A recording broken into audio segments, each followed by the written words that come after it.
Hey everyone, Amy here. I'm just going to start off by saying I've tried to do this video quite a few times.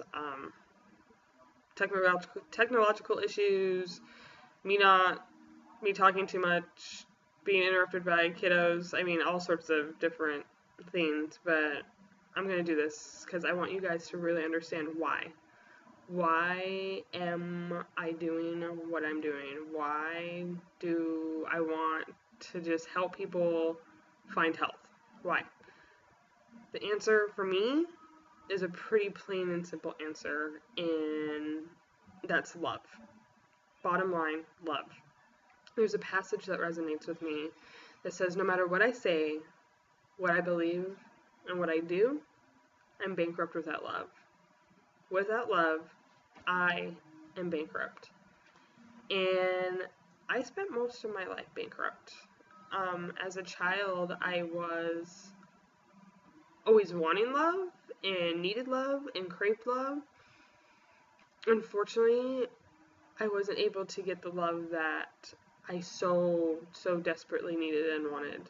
I went through years of emotional, physical, and verbal abuse, and a period of time sexual abuse. And so I spent a lot of my life very angry and very bitter at people. And it took me a while to realize, I can now say, they just didn't know how. They didn't know how to give me the love that I needed. And so at age 10, I was struggling with anorexia and bulimia. I was just mortified and scared that I would be struggling like so many of the women in my family were with obesity. I cut throughout my adolescence because I just needed to feel something, because I felt so alone. And I was so desperate for attention and love. And so as much as I wanted that for my peers, I also isolated myself from my peers, and it just wasn't good.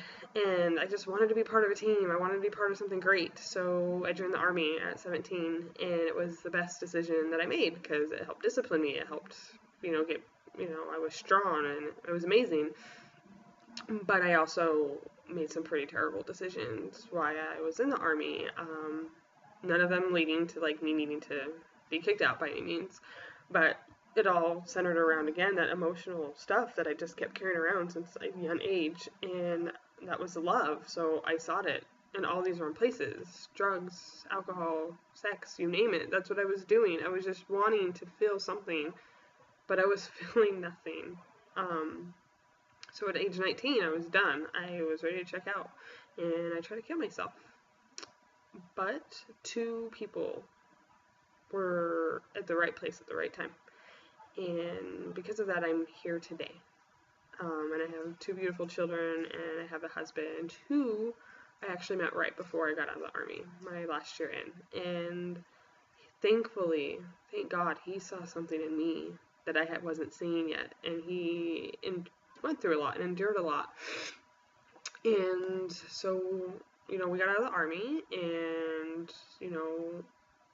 went back to his home state. And it was, again, I was excited because new fresh start. I'm going to leave it all behind. I'm gaining an amazing family. Like, I love his family. I don't call them in-laws. They are my family. I just finally was like, yes, like, this is where I need to be. I'm getting the love that I need. But I was still sad.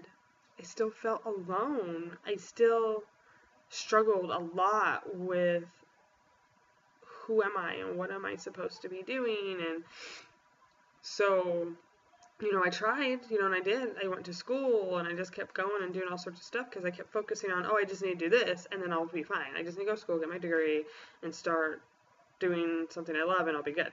And I have an amazing job that I actually love. Like, I love my career. But it took me a long time to realize what it was that was missing, and that was the love, like, true love for myself. Not getting it from anyone else, but true love for myself. So I went on an amazing journey these last few years where I worked with an amazing therapist. Yes, therapy. Not against it. It's nothing to be ashamed about. Do it. Whether you need it a lot or don't really need it at all, do it. It was probably the best thing ever. And what made it best is because I finally got connected with a therapist that wasn't going to take my sugar-coated answers and my, you know, intellectual talk that I'm really good at.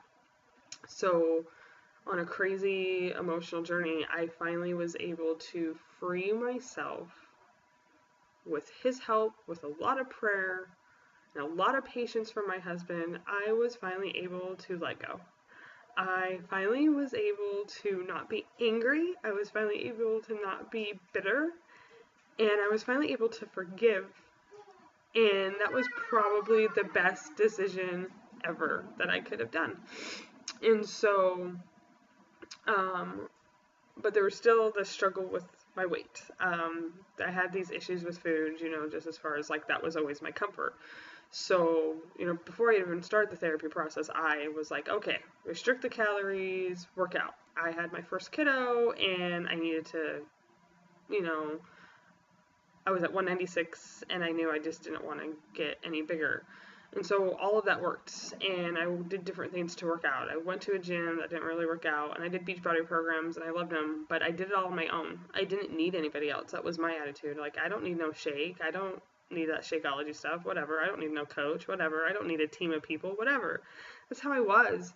And then as I was going through my process and my journey of really working through my emotional stuff, I was like, yeah, I do. I want to be part of something bigger and great. And so I tried different things, that supports health and weight loss. But none of it worked for me. Like, it did for a time because I was getting this, community and I was getting this love, but I was like, okay, because I was focused on a number on a scale. I was focused on, yes, let's get down, let's get tiny, let's look good. Yeah, that's what I was focused on. And when I finished my therapy process last year, I realized there's just so much more to me than just what I do, who I am, what number I'm on the scale. I am worthy of love, plain and simple, no matter what number I'm at. I want to be healthy and I want to be there for my kids because I'm breaking the cycle for them. Like, I don't want them to have to go through the cycle I had to go through. So this second pregnancy, because I had gotten down to like 134, but then I gained like 60 pounds during the pregnancy because I ate whatever I wanted and I didn't work out. But I kept thinking that whole pregnancy, I'm going back to the beach body. Like, I love that stuff. I love how I feel when I'm pushed to my limits and work out. And so I had been, Facebook stalking Kiana for a while, and I was like, she's a badass. Like, I need to, really be paying attention to these posts that she has every now and again about challenge groups. And so I did it. I jumped all over it back in August, and I'm not looking back. I have found a community of people that they don't care, like, oh, are you eating right today, or did you work out today? It's so much deeper than that. This is a community of people that truly care about one another and bettering ourselves as people, emotionally, mentally, spiritually, physically. And I found that group, and I want to do that for others. How many of you out there have done this journey by yourself and you are tired?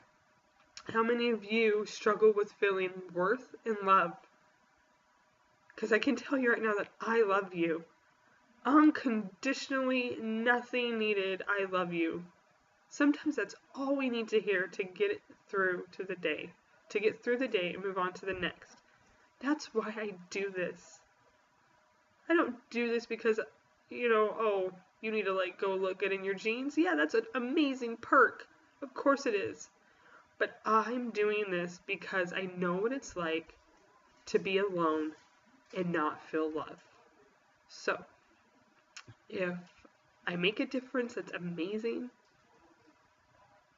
And I just thank you. I thank you for joining me on my journey, and I'm really excited to join you on your journey. And just remember, you are worth it, and you are loved. Okay?